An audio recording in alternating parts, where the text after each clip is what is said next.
開呢4個戶口，你嘅錢先真係儲得到。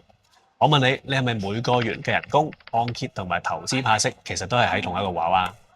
啱啊，咁樣方便啲嘛。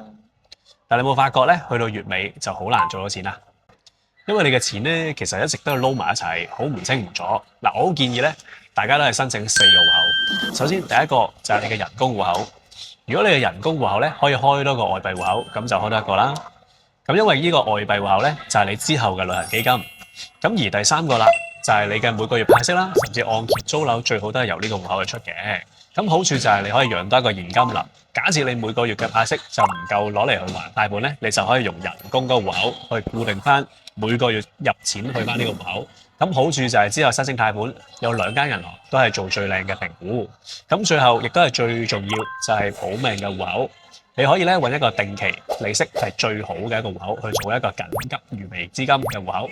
咁呢度嘅錢咧就唔係緊急情況都淨係只可以入唔出得嘅。呢4個戶口就分享俾大家啦。如果你都係收入唔清唔楚咧，咁就留言 Steven 俾簡單嘅懶人包俾你。我係 Steven Chan，下次見。